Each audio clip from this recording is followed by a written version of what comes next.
But I had seen, and this is what I'm curious if you want to talk about it or not. I had seen, well, you have to now. I had listened to one of your bits, and you kind of threw away something really quick, and you're like, I'm in therapy. A therapist once said to me, then you go, oh, that's another bit for another time. Right. So do you actually see a therapist? 100%. Do you really? 100%. Because I get it. I'll tell you one thing that we've been working on. So you make up, like, let's say a show. Say I email. We're trying to get on Conan right now. We're trying to get. Oh wow, that'd be huge. And we've been talking with their management. You send them a clip, and you don't hear back. Right. Like 1 day, 2 days. What? Like your heart, your soul. This is not going to be funny, but your heart and your soul wants like peace and tranquility and love, but your brain wants. So if you don't hear back, what am I thinking?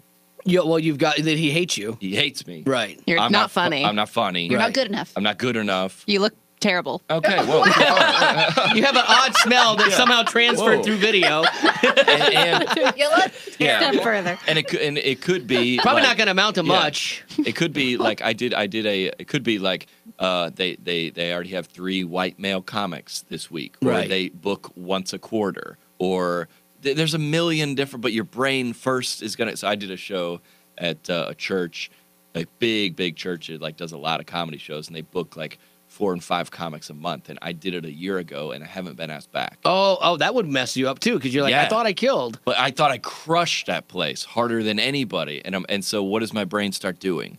Yeah. One of your jokes has probably crossed the line. You said something on Twitter, post that they were like, we want to distance ourselves from John. But then, so this is a year of me trying, and I'm talking to other comics. Hey, have you been asked back? And they're like, yeah. And I'm like, and then like 2 weeks. Comics are neurotic. Insane. And then 2 weeks ago, I got an email like, hey, dude, we'd love to have you back. And I'm like, what a waste of like. Yeah. Worrying. For a year. Right. And so like after sometimes my shows, I feel like they don't go well. They don't go as I want them to go. I fully get that. Yeah. So I have people dragging me down. Yeah. Like, all right.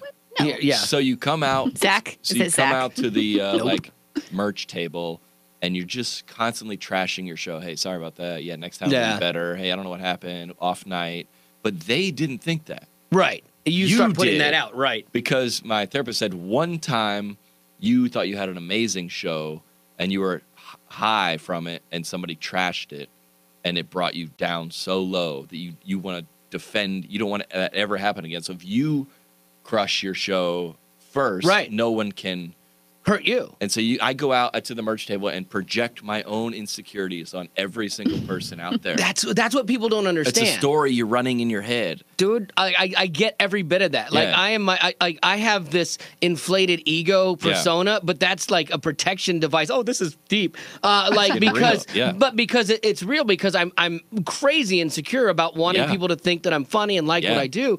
And so that's how I mask that or self-deprecation, which is a big part of humor they can't hurt you. It's a coping mechanism. Yeah, 100%. I got a joke in my act about how my car, like, I don't have any skills, like, as a man.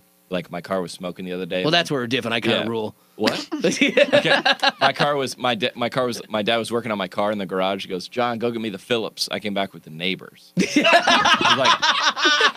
It's like, but that, then you go back and you come back with Carney Wilson and Wilson Phillips.